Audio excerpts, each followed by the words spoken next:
What's the potential hazard here? What should you do?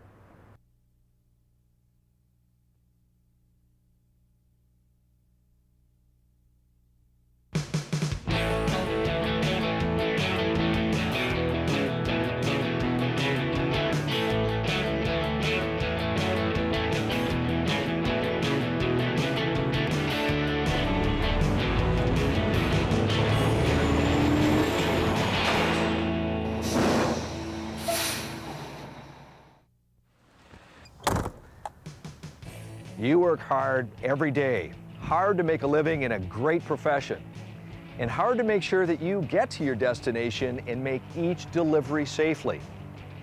And you know from experience that your job entails a heck of a lot more than just getting from point A to point B. It's how you get to your destination, the driving techniques you apply, and how you apply them. That's what makes the difference. Now, some of these techniques may be as routine gets, but that's no reason to let your guard down, not ever, especially when it comes to defensive driving, or as some perhaps more accurately call it, decision driving. Face it, if you don't drive defensively, you're trusting the judgment of everyone else on the road. You sure you want to do that? And let's not forget the little things that define defensive driving: turns, intersections, underpasses, railroad crossings, merging, passing. All it takes is one thoughtless move to have a serious incident on your hands. In this program, we'll take a look at defensive driving as well as other driving techniques that require special attention in your daily routine. Defensive driving boils down to simple, or maybe not so simple, hazard perception, recognizing and correctly reacting to potential emergencies that you encounter while on the road. It means being ready for anything, by looking well ahead and aiming high. Do this by constantly scanning your surroundings and using your mirrors. Keep an eye on what's going on ahead and around you, and learn to recognize potential hazards so you can take appropriate action if and when necessary. If you do need to take action, make sure you have enough room to do so and time to respond appropriately. When trouble does occur, don't hesitate, carry out your plan. That's what it's all about.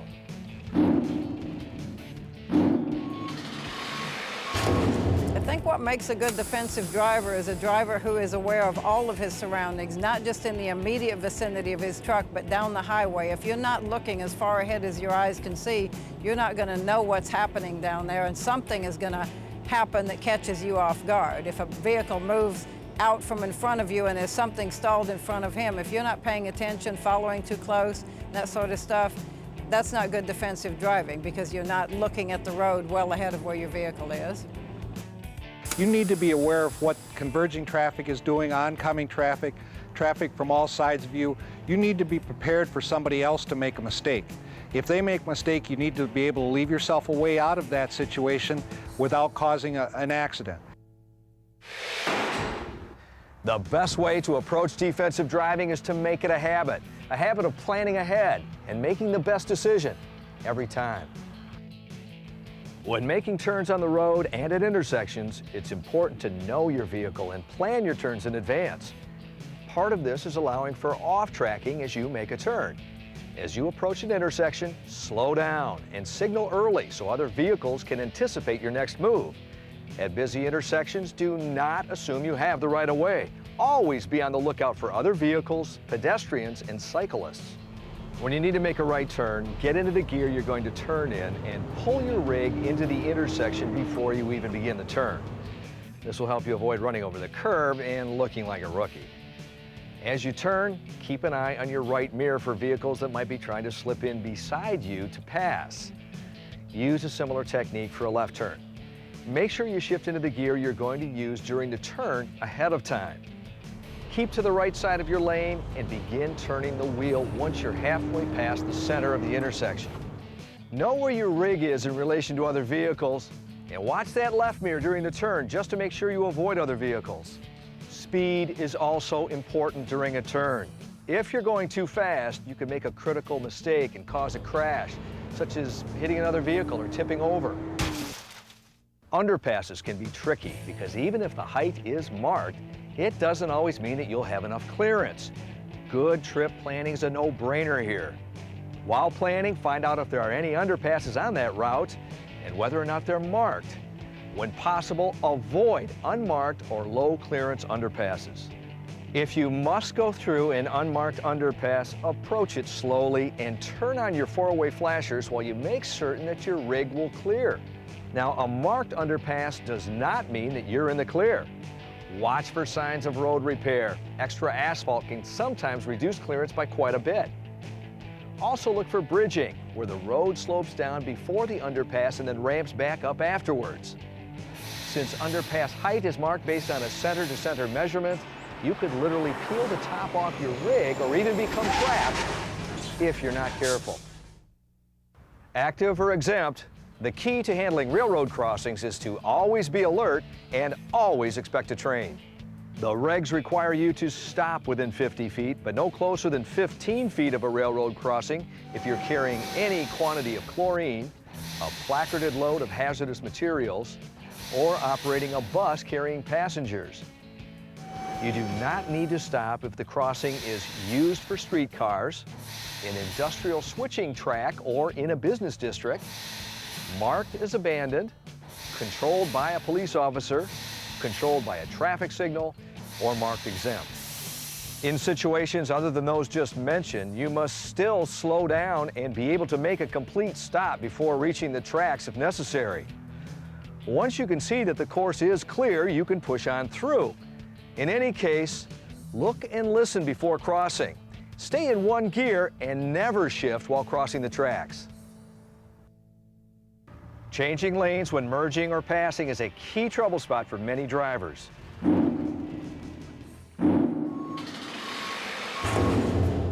To make passing safer, what you really need to do is just watch your mirrors, watch your surrounding space. And first of all, don't pass unless it's absolutely necessary, but if it is necessary, make sure that you've got the space and the distance, you know, to get out and get back safely and not cut anybody off. I find the best way to deal with merging traffic on on-ramps is to be looking far enough ahead to detect the vehicles before they get to the bottom of the on-ramp. Again, it's important to think ahead when you need to merge or pass. Signal early and watch your mirrors. Use them constantly and recheck them when changing lanes, but don't trust your mirrors alone because something or someone could be hiding in your blind spot. Watch for your opening and be ever aware of the length of your rig. If you don't account for the total length of your trailer, you could clip someone or run them off the road. There's no excuse for that. There should be at least a 2-second gap behind your trailer. If you don't have that 2 seconds, don't change lanes. When passing, stay far in the left lane to avoid side-swiping the vehicle next to you, especially in wind turbulence when your trailer may move unexpectedly from side to side. A good rule of thumb, avoid passing on the right side. Most drivers don't expect it, and you don't want to risk them getting spooked and pulling to the right, do you? As a professional driver, practicing good driving techniques can make or break your day. With a little simple planning, you sure can save yourself a lot of headaches later on. Be completely aware of your rig and your surroundings at all times. It's critical to good driving technique.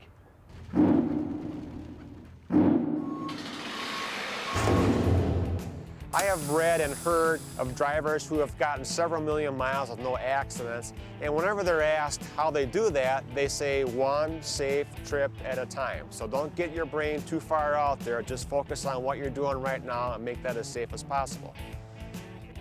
The better job we do at driving defensively, the easier the job becomes, the safer, the less fatiguing the job becomes. Be on guard, be decisive, drive your own trip.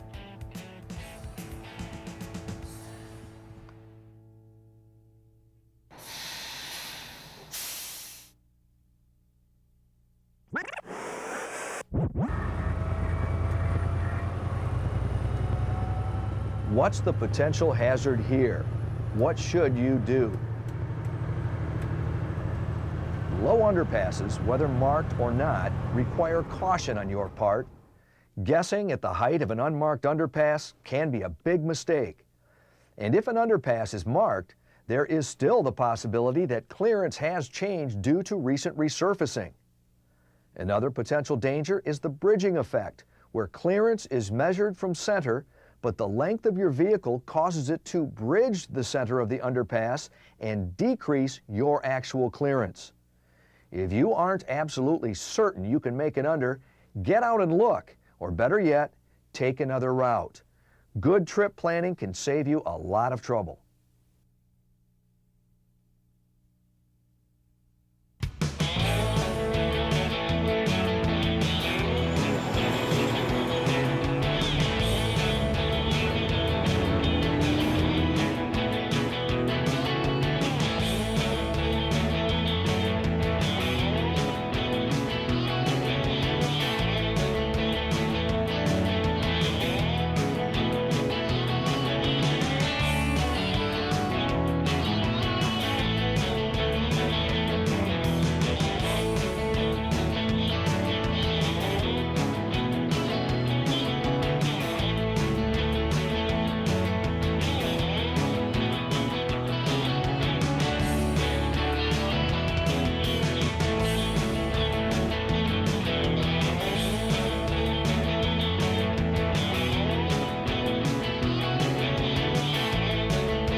This guy is obviously not having a good day. How do you keep him from spoiling yours?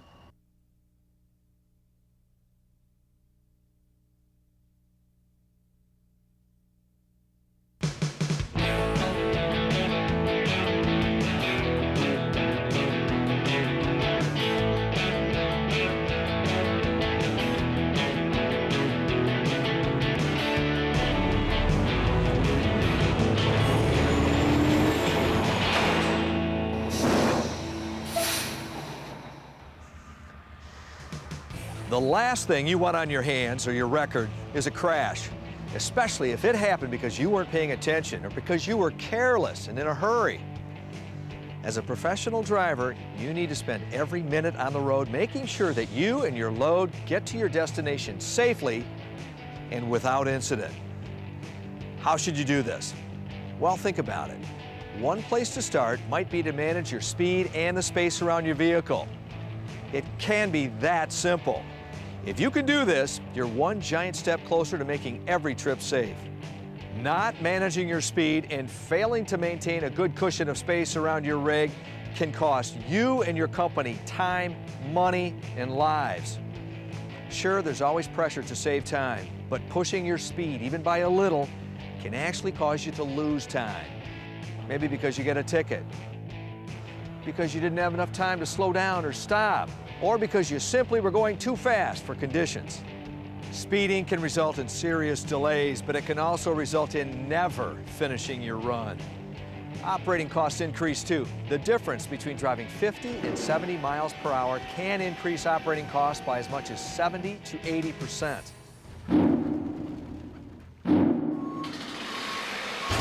The consequences of poor speed and space management are you're setting yourself up for an accident. If you don't have the right speed and the right space around you to react to things that happen, you're going to end up jackknifed, rolled over, or hitting an innocent vehicle.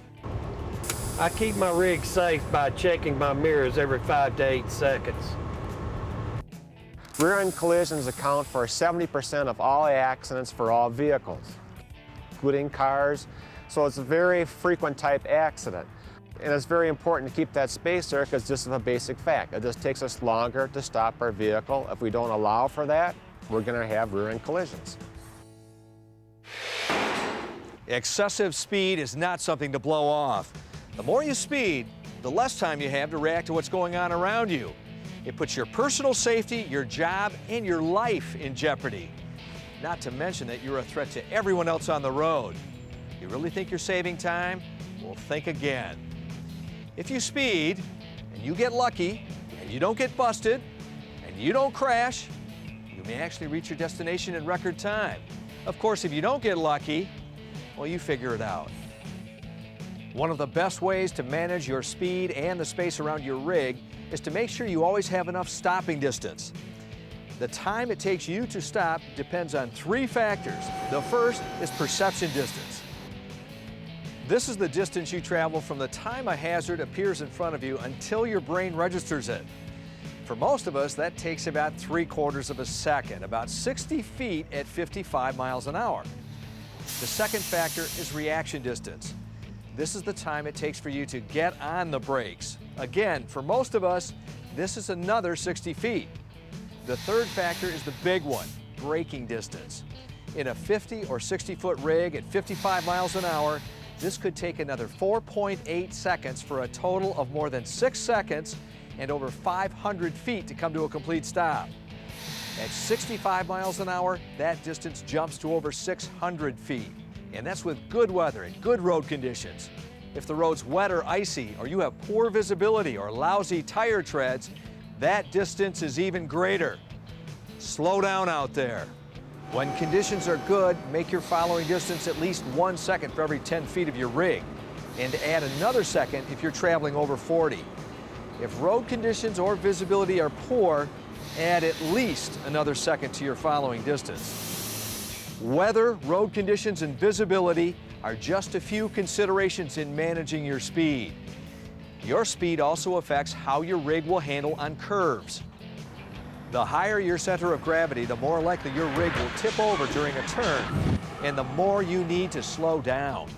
Reduce your speed at least 5 miles per hour below the posted limit as you go around a curve, more if your center of gravity is high, and even more if road conditions are poor. Speed is not only a consideration when managing the space in front of you, but also when managing the space behind you. You can't completely manage this space, but you can act and respond safely. Keep an eye on your mirrors and stay in the right lane. No doubt you will probably encounter a tailgater at some point. If you do, keep your cool. You sure don't want to invite problems you can easily avoid.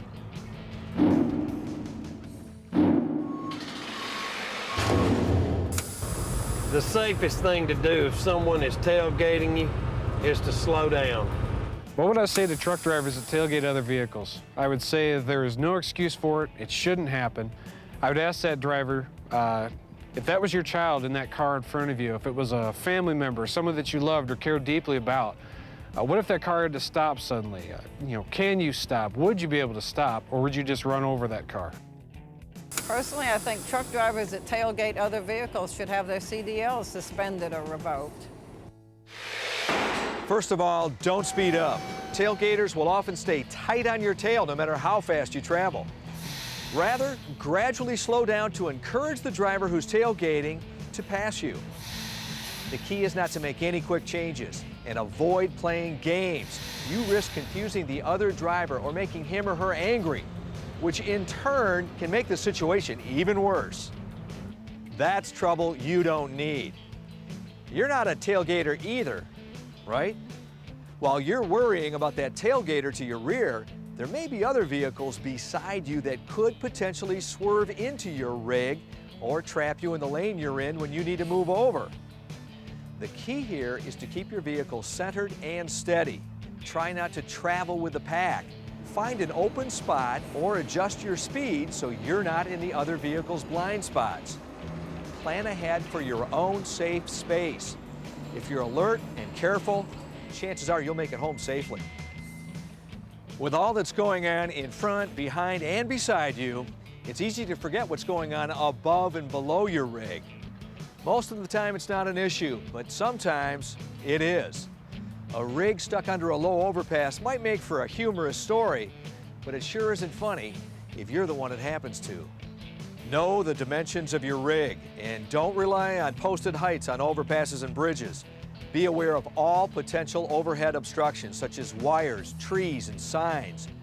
Road debris, unpaved surfaces, and railroad tracks are just a few things to think about when managing the space below your rig, especially if you've got a heavy load.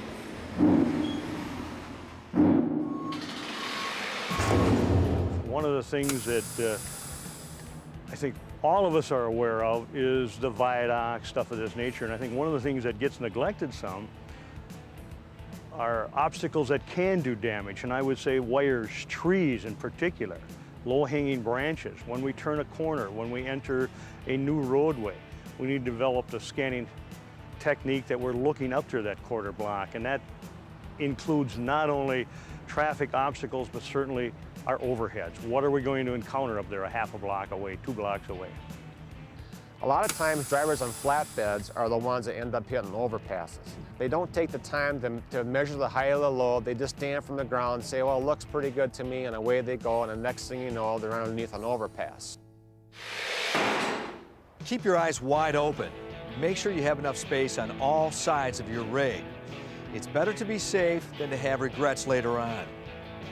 If you keep your speed within safe limits and stay aware of the hazards that affect the space around you, then you're in good shape. Remember that weather, road conditions, and traffic determine the safest speed to travel. The sheer size of your rig demands the extra safety cushion that allows you time and space to maneuver or stop when you need to. Managing your speed and the space around your vehicle can keep you and others out of danger and on the road. Leave yourself room, maintain that cushion, drive your own trip.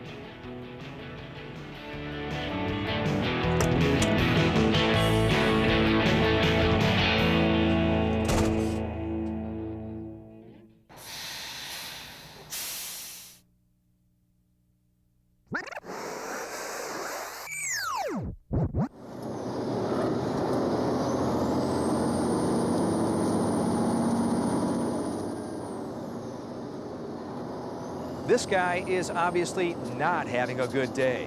How do you keep him from spoiling yours? The answer's pretty simple. Slow down, relax, lay back, give him room. You already know he's not on top of his game. If you get impatient and try to pass, you may find that his lack of attention puts you in a very dangerous situation. Erratic driving may be the result of fatigue, confusion, drugs, or drinking. From your point of view, it doesn't really matter. The one thing you know is that this driver might do anything.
This looks like a bad situation.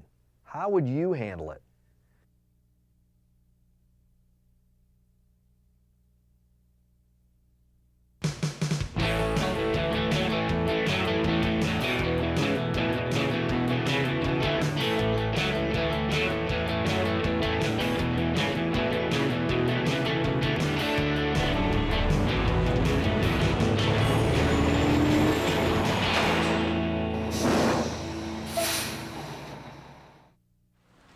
Fog, rain, snow, heavy winds, it can be hell out here.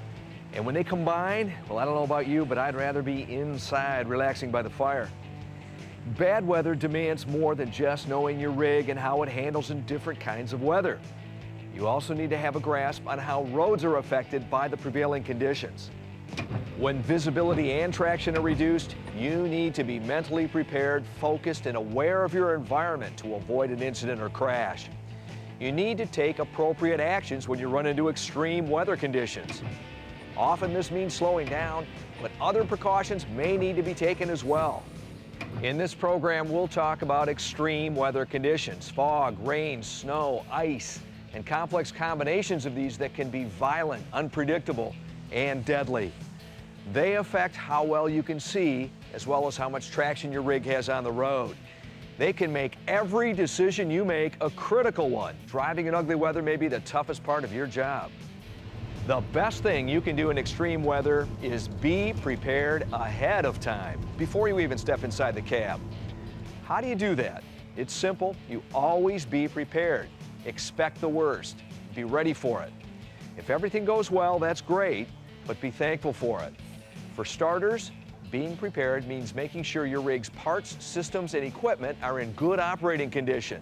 It also means being focused on the job at hand. Don't take this step lightly. Conduct a regular and thorough inspection before you hit the road.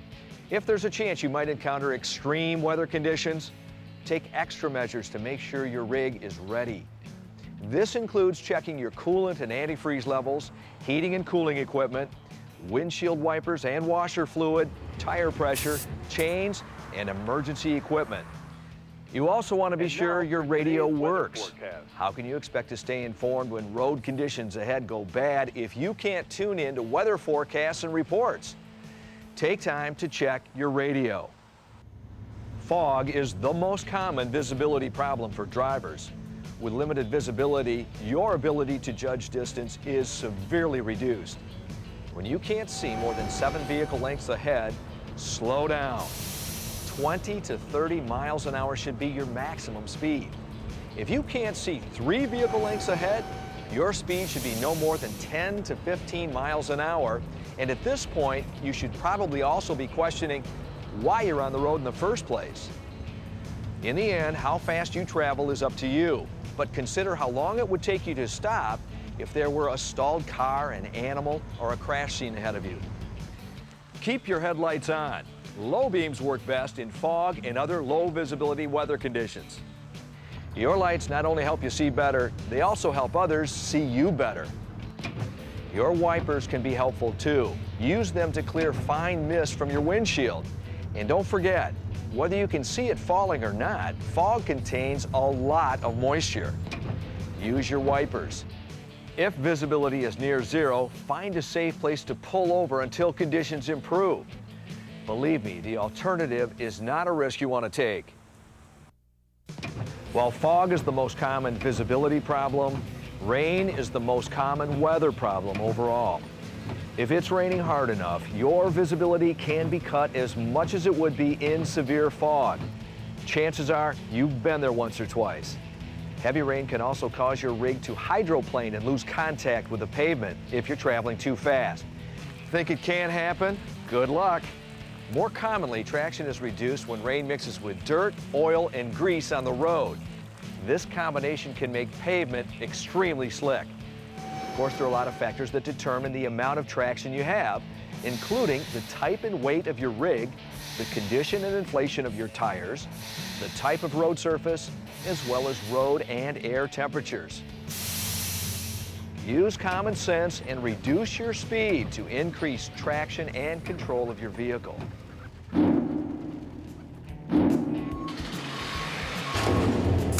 your visibility is reduced due to inclement weather, the best thing to do is to reduce your speed, be prepared to stop at any given moment. You can avoid hydroplaning by slowing down. The faster you travel, the more likely you are to hydroplane. In much of the country, colder temperatures mean snow. Falling and blowing snow contribute to both reduced visibility and reduced traction. As with fog and rain, low beam headlights and properly functioning windshield wipers can help increase visibility in snowy conditions. Reduced traction from snow on the road demands extra caution. Be sure to reduce your speed to allow for increased stopping distances. Even at slow speeds, accelerating, steering, and braking should be done smoothly and carefully to minimize the chance of skidding. You may even want or need to use chains, but you should know the laws and requirements for chains in the area you drive. In some places, the use of chains is against the law, while in others, they're required. If you do use chains, make sure you know how to mount them correctly. Also know your company's policy on tire chains and act accordingly. Snowy conditions can be the most demanding, so give yourself plenty of time and be extra alert. Simple caution may save your life and the lives of others. When colder road temperatures combine with rain or snow, the result can be treacherous. Icy roads account for the slickest of conditions, even when visibility is good. Black ice is an even bigger hazard. It's difficult or impossible to see on the road surface, especially at night.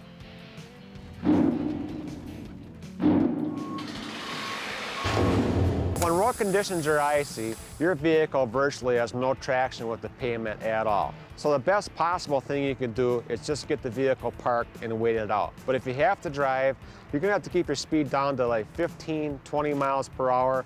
Now that might get a little old after a while. The driver might start to pick up their speed, and that's when trouble's gonna start happening.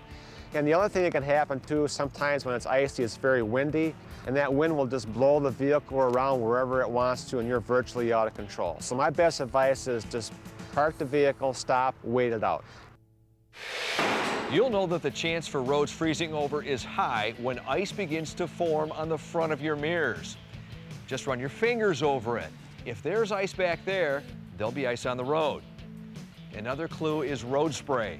If there's no spray from the tires of other vehicles, yet conditions have been rainy or snowy, ice is likely to be forming. Take extra caution on bridges and overpasses. Ice will form here first. If you anticipate changing weather conditions, be ready for it. Get some extra space between you and the vehicle in front of you. Increase your braking distance 4 to 10 times of what you would allow on dry pavement. Improper braking can lock up your brakes. If you have anti-lock brakes or ABS, be sure to apply them and keep the pressure on to slow down safely. If you need to accelerate or decelerate, do it carefully. Either can cause you to skid. Back off on the turns. Oversteering or improper steering can cause you to skid out of control. And take your time. The last thing you want to deal with is a jackknife caused by your braking or steering errors. One simple rule of thumb pretty much covers it all. Make no sudden moves. If you drive a semi-tractor and trailer or any large, high-profile vehicle for that matter, you know that you're especially vulnerable to the effects of wind, particularly if you have a light load, a top-heavy load, or a combination of units. As wind speed increases, the applied force on your rig increases even more. This makes it extremely difficult for you to maintain control. When wind speeds are 50 miles an hour or more, controlling a rig is a challenge. When winds are over 60, just about any vehicle can be put in the ditch. Combined with conditions that decrease traction, such as rain, snow, or ice, extreme wind conditions can cause your rig to skid, jackknife, or roll over, no matter how careful you are. It's critical that you know what to do. First, be prepared for the worst. Watch for high wind warning signs. Listen to the radio for weather alerts and updates. Communicate with your dispatcher about your location and weather conditions. Finally, if you're driving in high wind conditions, proceed with caution. Keep both hands on the wheel and eye on the mirrors and reduce your speed. Steer slightly into the wind to improve control of your vehicle. And be ready for sudden wind gusts, especially on overpasses and bridges, and when coming out of tunnels, or while driving near canyons or in flat, open areas. If wind conditions worsen while driving, look for visual cues such as bent trees, choppy water, fully extended flags, and flying debris. And when you no longer feel in full control of your vehicle, it's time to pull over until conditions improve. This is not a time to tough it out. Knowing how to respond to all the severe weather conditions you encounter will keep you and others on the road safe. Simple fact, bad weather is always going to slow you down.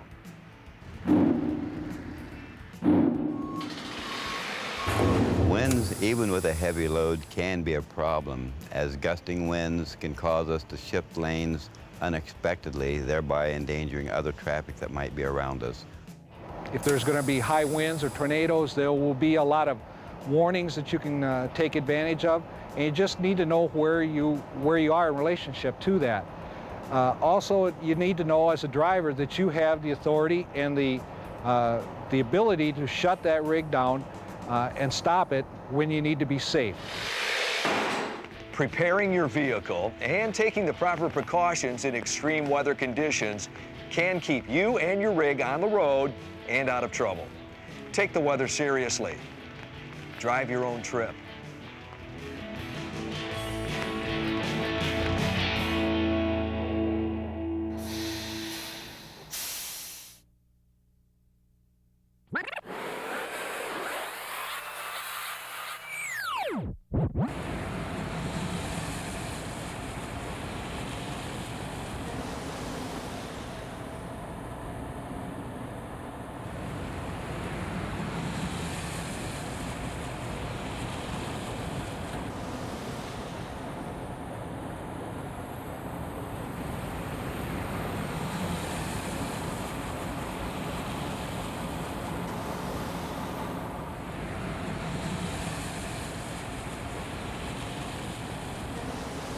This looks like a bad situation. How would you handle it? Your options are limited to one. Back off and give everybody as much room as possible. Check your speed. No matter what speed you're traveling, when you encounter a situation like this, you want to drop back and avoid becoming part of the action. The potential for disaster is simply too high to risk.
I felt it back there. I started to spin out. There ain't a load of water pipe worth anybody's life. That's it right. There ain't a load of this frozen food or anything else that we can put in these wagons worth anybody's life.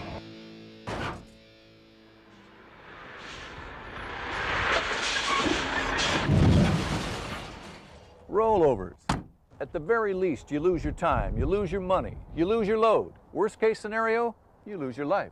Rollovers kill more truck drivers than any other kind of accident. Lives that don't need to be lost. Rollovers are preventable. The rollover problem in the trucking industry is a significant problem. It's the #1 costliest accident. It is the #1 injury-causing accident, and it is the #1 fatality-causing accident in trucking. There's a simple reason why trucks roll over.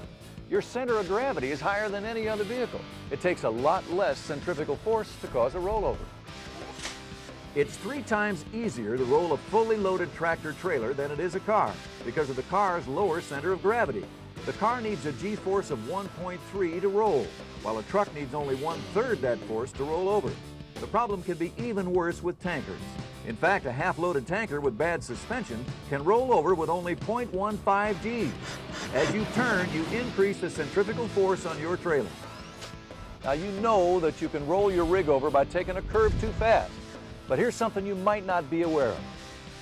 Under the right, or should I say wrong conditions, you can roll your vehicle at speeds as low as 5 miles per hour, when sideways on a steep slope, or even from just making too tight a turn. You can even roll over when backing up if you're jackknifed. The fact is that in any rollover situation, excessive speed was involved. Many drivers assume that ramp rollovers are caused by load shift. Wrong. If load shift occurs, excessive speed was involved. The speed of the truck in the turn caused the cargo to shift. When a trailer is loaded, the center of gravity gets higher, and the force required to roll your vehicle is reduced. You have to know your load is properly secured. When in doubt, assume the load is top-heavy, and you need to reduce your speed. Even when your load isn't properly secured, it'll be excessive speed that causes the load to shift. There are 5 basic causes of most rollovers, and all of them are preventable. Driving too fast around curbs or ramps. Driving too fast on slippery roads or in windy conditions. Falling asleep at the wheel. Leaving the highway due to inattention and trying to get back on the road and braking improperly. And swerving to avoid an obstacle, real or imagined. Driving too fast on turns and ramps is the biggest cause of rollovers, and no rollover is easier to prevent. Reduce your speed by as much as 1/2 the posted limit before entering the ramp. Even less if you're unsure of how your trailer was loaded. Remember that the posted speeds are for cars. Always reduce your speed by at least 5 to 10 miles per hour on curves, and even more on turns. Try to stay no higher than 3rd gear on sharp turns. If you're still braking while making the curve, you entered that curve or ramp too fast. At intersections, you have to slow down. These are 90-degree turns. Losing control on slippery surfaces will result in a jackknife and rollover. While you see this more often in the winter with snow and ice and slush, it can happen any time the surfaces are slick from rain. No matter what situation leads to a rollover, speed is always a factor. Be extremely careful on ramps and turns.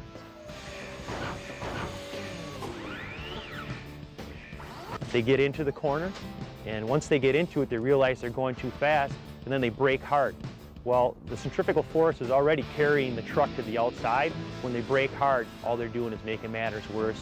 And really, that's just the straw that breaks the camel's back and forces the truck over on its side. You never want to cause the momentum of your vehicle to go in 2 directions. That's an easy way to roll. For example, never brake while making a lane change. You have to pull the trailer by throttling through the lane change. This is especially true in slick conditions. Falling asleep at the wheel can lead to tragic rollovers. You leave the road, you wake up, make a sharp turn to get back to the road, and the accident happens. Make sure your cruise control is off, even when you're just a little tired. You know the drill to avoid fatigue. Get some rest, follow the hours of service regs, and know your own signs of fatigue. When you're tired, get off the road. You know, you're a professional driver. But it's amazing how many rollovers are caused by professional drivers who stop paying attention for just 1 second. Anything you do that takes your mind off the road can cost you your life. Drivers picking things off the floor, eating, changing radio stations, or even reading a map have experienced rollovers. Life is too short to lose it by grabbing for a sandwich or a dropped cigarette, so pay attention to the road. But if something happens and you leave the road, don't panic. Trying to get back on the road is a bad idea. That can flip your truck faster than anything else. Steer toward the safest, flattest place, apply throttle if needed to straighten the trailer, and then apply controlled braking to come to a safe stop. It's a lot safer to call road service for a tow out than to try a desperate maneuver to get back on the road. Rollovers can be caused by something as simple as swerving to avoid road debris, or something you thought you saw. Make sure you look well ahead on the road. Anticipate so you can see anything ahead of you, and always keep a safe following distance. And remember that shoulders can be soft and can pull you off the road.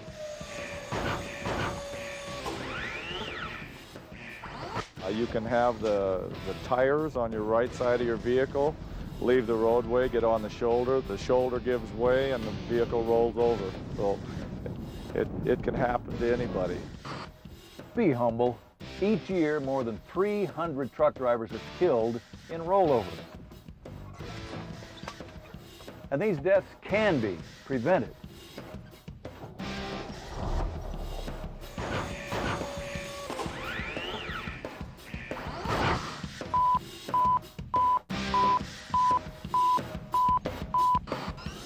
Excessive speed is a factor in almost all rollovers. Realize that it's far easier to roll a tractor-trailer unit than a smaller vehicle. Reduce speed on ramps, turns, curves, and slippery roads. Avoid swerving to miss an animal on the road. You can easily flip your tractor-trailer by doing so. Pay attention to your driving. Grabbing for a map off the floor is a stupid way to end your life. Know the signs of fatigue. Stop driving when they appear. Maintain a safe following distance and aim high to see objects in the road. If a vehicle loses control in front of you and that causes you to have an accident, roll over, wind up in the ditch, load shift, you were absolutely at fault to following too close.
Some people say a broken mirror means 7 years bad luck.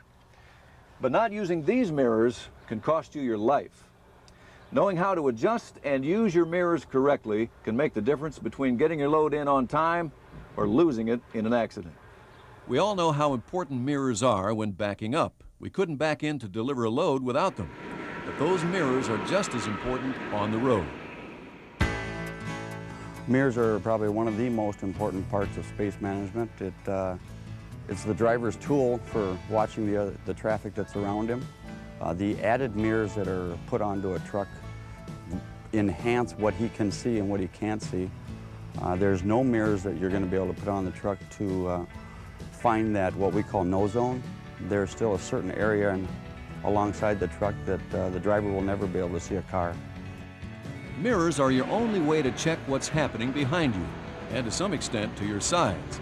You have to know the conditions all around you before you change lanes, pass, merge, change speed.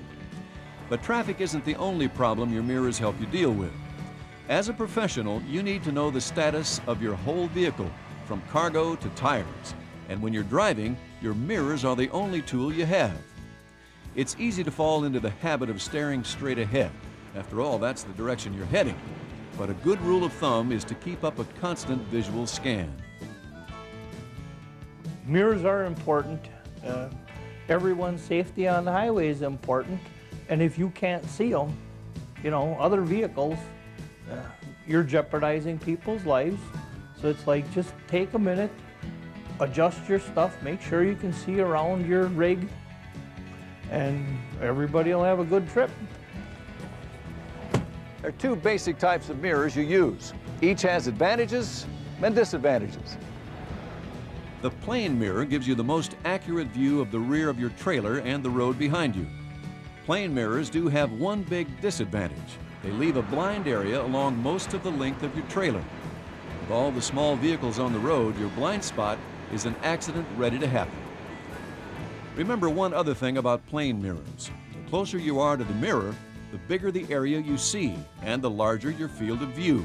That's why your left mirror gives you a larger view of the road behind you than the right. When you consider the size of the blind spot with a plane mirror, a number of potential problems can occur. Any lane change or maneuver can be tricky, and tight turns can be a real problem because you can't see everything in your path. That's why convex mirrors are used along with plane mirrors. Convex mirrors have an outward curve. They give a broader view than the plane mirror, and they get rid of most of your blind areas. Convex mirrors will provide you with the largest available view of the sides of your trailer. Like the plane mirror, the convex mirror has its own limitations. You get distortion from the curve, and overtaking vehicles appear to be further away than they are. It's obvious that you need a combination of both types of mirrors to do your job safely. Even with these combination mirrors, you'll still have blind spots. Mirrors alone aren't enough. You need to use them properly to get the most out of them. Learn to use all the mirrors that are on your vehicle. And that means if you have to have somebody physically stand alongside your vehicle to see what you can see and what you can't see, you need to become familiar with what the mirrors do show and don't show, and try to compensate for that in other driving techniques. Adjusting and cleaning your mirrors is the first thing you have to do. Always use a wet cloth. A dry cloth can scratch the surface. To adjust your mirrors, set their positions from the cab, then get out and tighten them. People have a tendency not to keep their mirrors adjusted well, and wind can change that. Ice and snow can throw your mirrors out of adjustment. Washing your truck, you get back in, you notice your mirrors are always out of adjustment. So I think having those mirrors tight and having them in adjustment and having them tightened down so wind and rain doesn't interfere with their adjustment is very important. Make sure that the plane mirrors show at least 15 feet to each side. The convex mirrors should show the side of the trailer and at least 5 feet of overlap with the plane mirrors. If you have fender mirrors, adjust them to see your tires, curbs, or other objects when turning. When you get back in the cab, don't take off. Check those mirrors one last time. Know where your blind spots are. No matter how many mirrors you put on a truck, there's still going to be areas around that truck that is completely invisible to the driver. Of course, you always need to keep your attention on what's in front of your vehicle. About a 15-second front view is important. In the city, that's about 1 block, and on the highway, about a quarter mile. Never take your eyes off the front for more than a second at a time. At 55 miles an hour, that's over 80 feet of travel. You need to develop a scanning technique that you repeat regularly. About every 4 seconds, you need to scan your mirrors and your instruments. By keeping a 15-second view of the road ahead and a regular scanning technique, you can avoid problems with lane changes and still have time to react to problems up the road. Using your mirrors correctly while keeping a complete view to the front can keep you out of trouble. Make sure you know the limitations of your mirrors and where the blind spots are.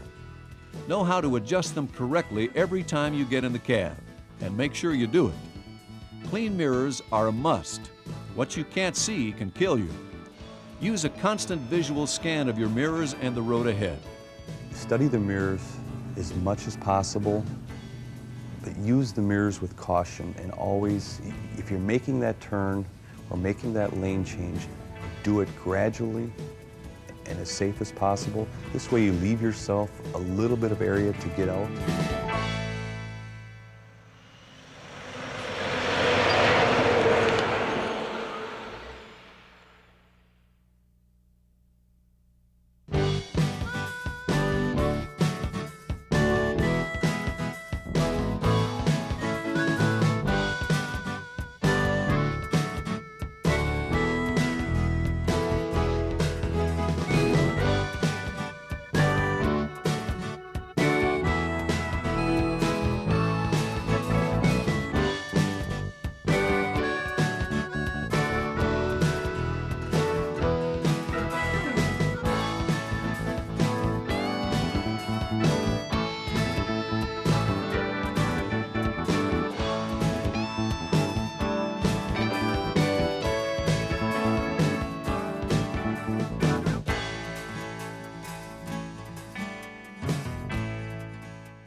Parking lot up here, just watch it, you can bypass. Watch out for that little blue four-wheeler coming up down lane. She's sure mad somebody. All right, we're going to have Smokey coming up behind us. He's headed for this crash up here at the 200. 47 here, change here, gets real backed up. About a mile or two up ahead of you, be careful. Thanks, driver.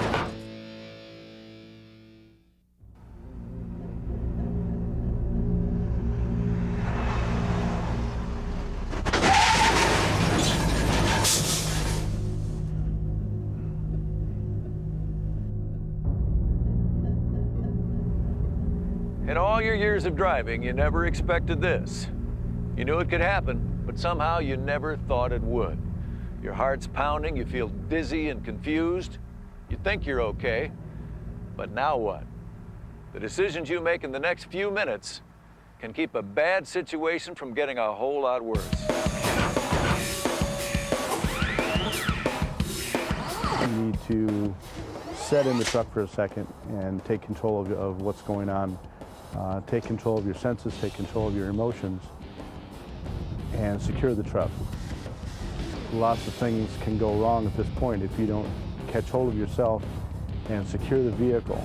This means either if it's safe to move it off the side of the road, get it out of the way so it doesn't cause more problems, or if you can't, to make sure that you set it down and lock the brakes. This is an emotional time, but you better get a grip and fast. There are important things that have to be done correctly no matter how tense it gets, and you're the only one who can do it. The first thing you need to do is secure your vehicle and then turn on your emergency flashers. The last thing you need at this point is another driver slamming into you.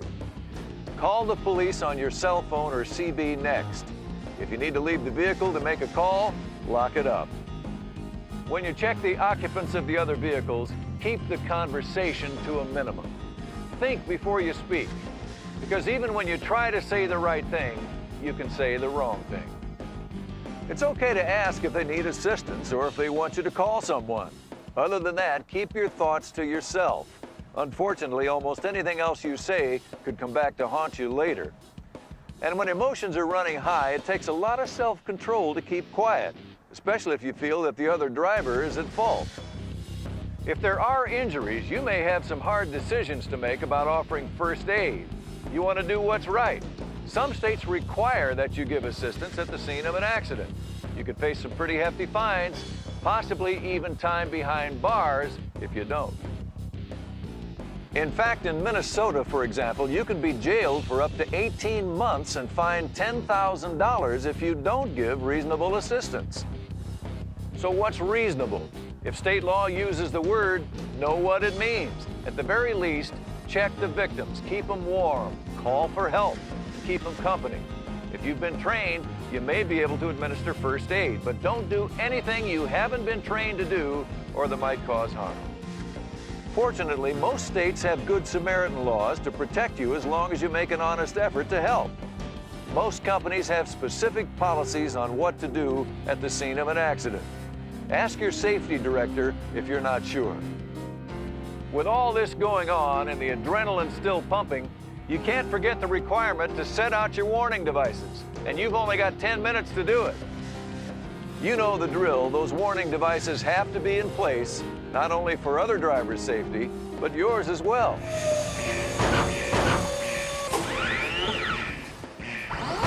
Protect the scene of the accident, get your triangles out, get people out so there's no more further injuries or accidents on the road. You need to notify proper authorities, get them there as rapidly as possible if it's a situation that requires that. It's critical to stay in control of your emotions in the first few minutes after an accident. Stay calm and collected. What you do now can protect you and your company. Documenting the accident accurately and completely is the surest way. Many companies provide accident report kits that help you collect all the necessary information. But before you fill out the report, call your company first and follow their instructions. Then write down all the relevant information: who was involved, how it happened, the weather and road conditions, license plate numbers, the works. This may be the most useful thing you can have in this situation. These throwaway cameras don't cost much, but they can save you plenty. Taking pictures can help your company determine how the accident occurred and how much damage was involved. You have to know what to photograph and what not to. Take wide shots from the fog stripe at the edge of the road toward the point of impact, showing the final location of the vehicles. Also take wide shots from the center line and all sides of the vehicles, including damage. Take close-up shots of damage and any skid marks or road debris. Be sure to take all your pictures before vehicles are moved to open the road to traffic.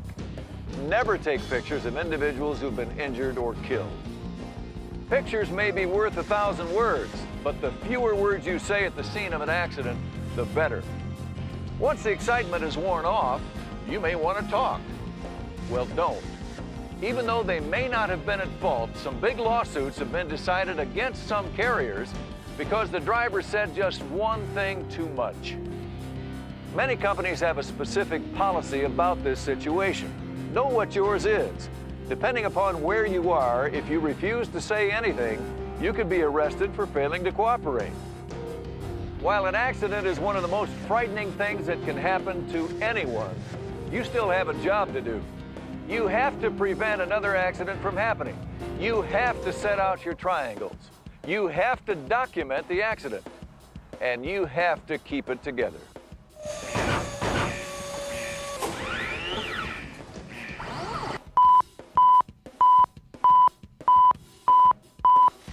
When you're involved in an accident, you need to stay in charge of your emotions and remain calm. Secure your vehicle. Turn on your four-way flashers and call the police. Don't talk to the other driver except to ask if they need assistance or someone notified. Set out your emergency warning devices within 10 minutes. Call your company and follow their instructions. Use a camera to document the accident and fill out all necessary report information. There's nothing wrong with being polite and helpful to the other driver, but watch what you say. It could come back to visit you in court.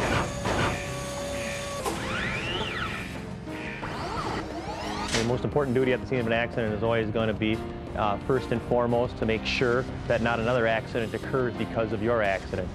Secure the scene, put out your reflective red triangles, notify authorities, call your safety manager.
Is there a problem here?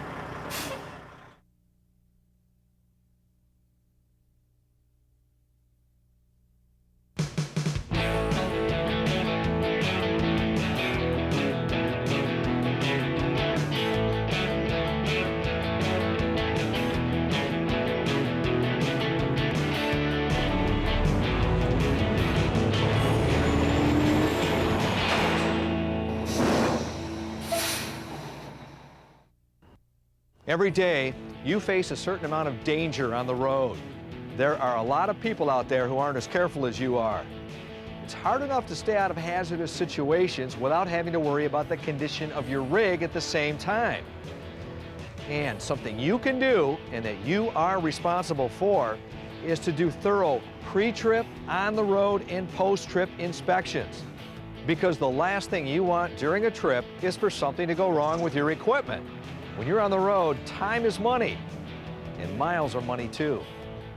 Stopping for repairs or a tow will cause delays and demand answers to both your company and your customer.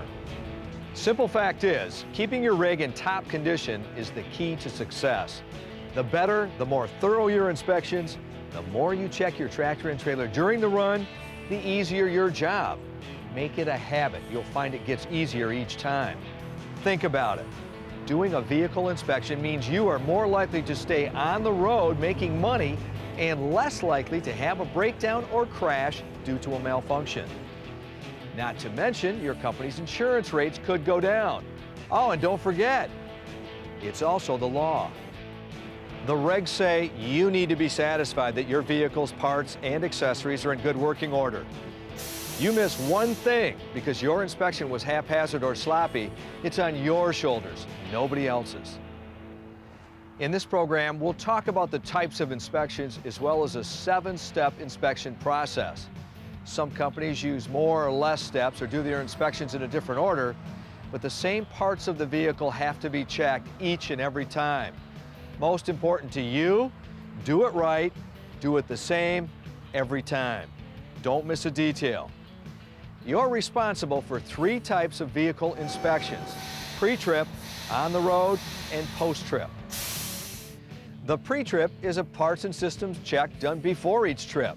It also includes making sure your cargo is secured properly. During your trip, checking the rig's controls and instruments, cargo securement, wheels and tires are a critical part of an on-the-road inspection. And don't forget the importance of doing a post-trip inspection at the end of every run. While doing a thorough check of your vehicle, deal with any issues you experienced while on the road. You'll also need to complete a driver's vehicle inspection report, a DVIR. This report is required by law and often is not company policy, and you don't want to take it lightly. It's one of the most important pieces of paperwork you're responsible for. The form should be completed legibly and accurately so that any problems can be fixed and addressed before the next trip.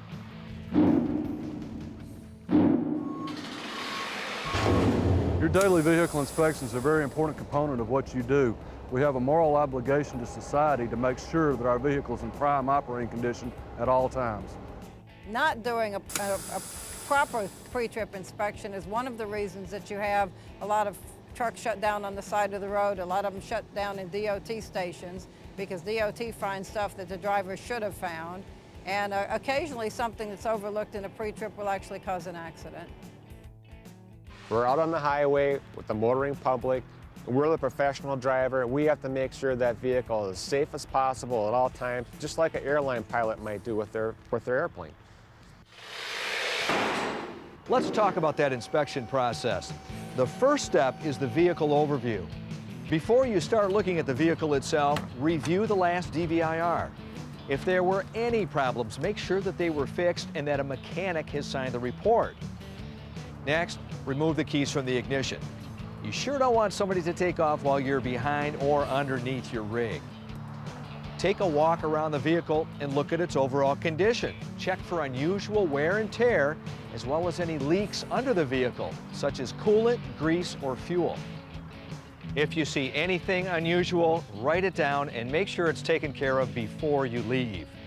Better to be sure everything's okay now, rather than to find out you have a leak when you're on the road.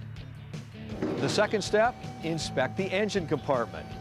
Check all the fluid levels, the oil, coolant, power steering, transmission, and windshield washer fluid. Look for signs of leakage. A leak could be a sign of a bigger problem. If you do spot a leak, track down its source. Inspect hoses and clamps for wear and make sure they're secure. Look over the alternator and water pump, compressor belts, and air conditioning system. Belts must be tight and should show no signs of wear. Electrical wires should be fastened and free of cracks.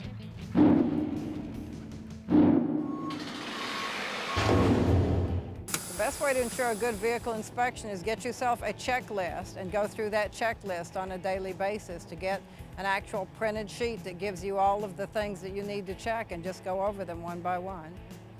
A driver that doesn't do a proper vehicle inspection is only hurting himself because it's for him and for the people next to him on the highway.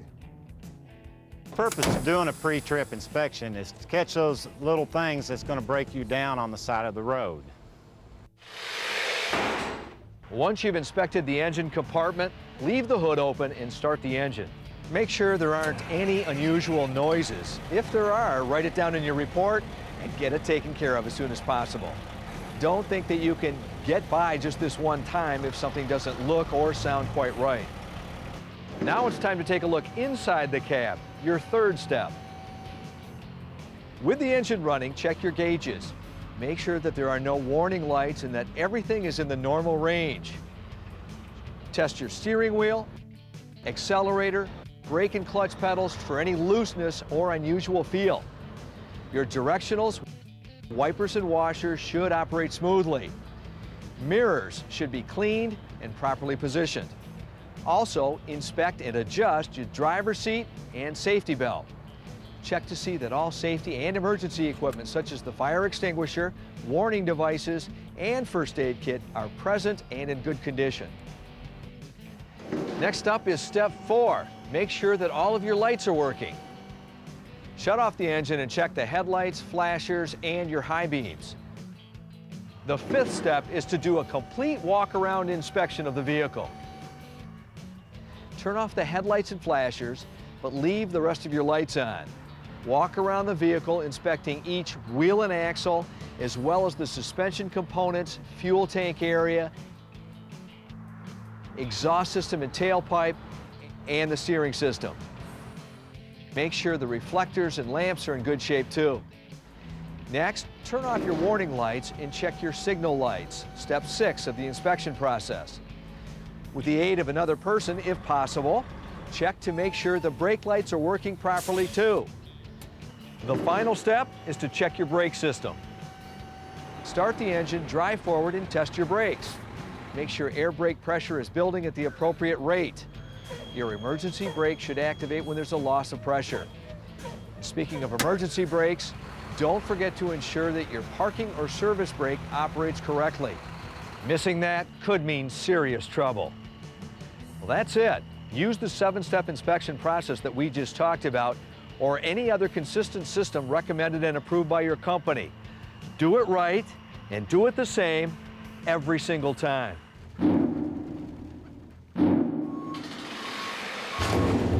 All the steps of the inspection are important. There isn't one that you can skip. The age of the vehicle makes no difference in the frequency or the level of inspection you need to do on a daily basis. A new vehicle is just as apt to go out with mechanical defects as an older one. The purpose of a pre-trip inspection is to spend more time on the road, which puts more money in your pocket. Remember, just because you've done a thorough vehicle inspection does not mean you can rest easy. While on the road, don't fail to check your vehicle controls, tires, and cargo. And after your trip, complete a thorough post-trip inspection.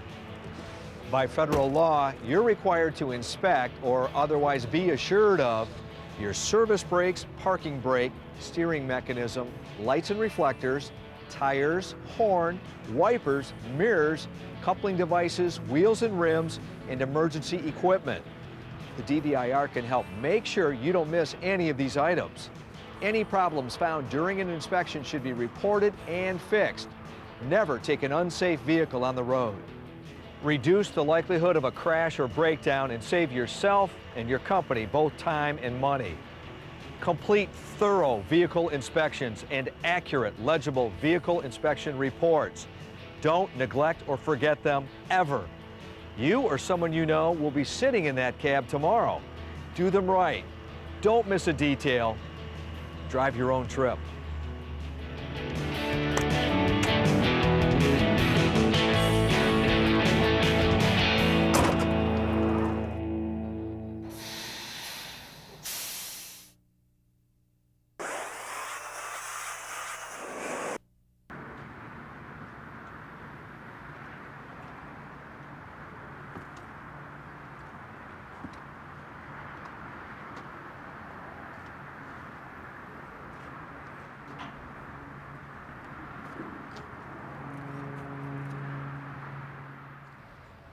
Is there a problem here? This inspection appeared to be going well, but it failed when the driver failed to look under the rig. A cursory walk around isn't enough. You have to get down, look around, look over, and look under. That puddle might be nothing, but it could be a sign of something in need of repair. Thorough inspections are essential. If you think you can get by without them, well, maybe you should consider another career.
Being a professional driver is not the easiest job in the world, and one thing's for certain. We don't keep banker's hours. Trucks are running 24 hours a day, every day of the year. And when we are working long hours, fatigue can set in. Then our job isn't just tiring. It can become downright dangerous. My theory is there's no load worth dying for. Sometimes you just can't do it. Fatigue, you're tired. In that situation, I think the best thing to do would be to contact somebody and tell them, hey, I'm tired, I can't make this. Rather than pushing it, eventually you're going to find yourself putting it to sleep and putting it in the ditch, or, you know, worse, killing someone. Driver fatigue is a major cause of truck accidents, serious truck accidents. According to the National Transportation Safety Board, over 250 professional drivers are killed each year in accidents directly caused by their own fatigue. Avoiding fatigue and knowing how to handle it can save your life. Driver fatigue is caused by two simple things. You're not getting enough sleep, or you're not getting the right type of sleep. And you are the only one who knows. It's your responsibility. The first step in protecting yourself and others is to make sure that you are following the hours of service rules. The regulations on allowable driving times are clear. Sticking to the required driving and rest hours not only keeps you legal, but may help save your life or someone else's. One of the things that as drivers we have a tendency to forget, the law is really there to protect us because we're probably our own worst enemy. We always think we can go a little farther. We always think we can do a little more. But the law is there not only to protect the motoring public, the law is there to give us a chance to protect us too. Most of us need about 8 hours of sleep every night. Sometimes it can be difficult. We try to get by with less. A few hours here, a few hours there. If you're pushing a pencil, you might get by. But with a full load at highway speed, you're just asking for trouble. When you operate on too little sleep, it's like withdrawing from the bank. A little here, a little there, and the account is empty. You can develop sleep debt and overdraw your account. There's only one way to pay it back, and that's by getting enough rest. Statistics show that when fatigue is the cause of an accident, it's generally the result of too little sleep the night before. Another point about sleep. We all have different patterns of sleeping and waking. For most of us, there are 2 times to watch out for. From 2 to 5 in the afternoon and from 2 a.m. to 6 in the morning. These are the periods that most of us are least alert. Don't let lack of sleep make these periods a danger zone. One last thing about sleep. If you think you are getting enough sleep and are still tired, you may be suffering from a problem called sleep apnea. If you suffer from constant fatigue, check it out with a physician. In spite of our best effort, we may find ourselves suffering from fatigue. Knowing what to look for could save your life. Watch out for these warning signs. Your eyes start to lose focus. You find yourself yawning, missing an exit, or other signs of lost concentration. Or an episode of highway hypnosis, not remembering the last few minutes of your drive. You know your own body better than anyone else. Listen to it. There are other signs that it's time to get off the road. If you start to weave out of your lane, or perhaps you can't concentrate on any one thing at a time. With any of these signs, you could be in danger of falling asleep. It's probably happened to you. Your head jerks, and you realize that you've drifted off. These are short micro sleeps that can last up to 5 seconds. At highway speeds, that's over 100 yards. Enough time to cause a fatal accident. You have to get off the road immediately. Warning signs are danger signs. Each time you recognize one of the warning signs, pull over and thank God you're still alive and didn't harm anyone else. I would never want it on my conscience that I pushed myself when I knew I was tired, when I knew I was fatigued, to make a delivery. And because of my actions where I knew I should have been resting, where I forced myself to get the load there, where I was involved in an accident and someone lost their life or was seriously injured or crippled. The true professional can take steps to prevent fatigue from occurring. In addition to getting plenty of sleep, it's important to plan your trip to allow for break time. At least one break every 2 hours on the road. Don't think that caffeine or pills can solve the problem. They won't, and can leave you even more fatigued. Use your sunglasses in sunny weather, especially in winter when sunlight reflected off snow causes an overall glare, and keep your windshield clean. Watch out for those cheeseburgers. Fatty foods can actually increase your fatigue on the road. Eat light while you're working. Save the heavy meals for when you're off the road. Keep plenty of fresh air coming into the cab. I think it goes way back to where you originally planned your route and make sure that you don't start off tired in the first place. Coffee doesn't do the trick. There's only one thing that'll cure fatigue, and that's sleep. Driver fatigue can be fatal. The professional driver knows to avoid it, how to recognize it, and what to do about it. Follow the hours of service rules. They help prevent fatigue, and they're the law. Get plenty of sleep, and make sure it's quality sleep. Know how to prevent fatigue from setting in.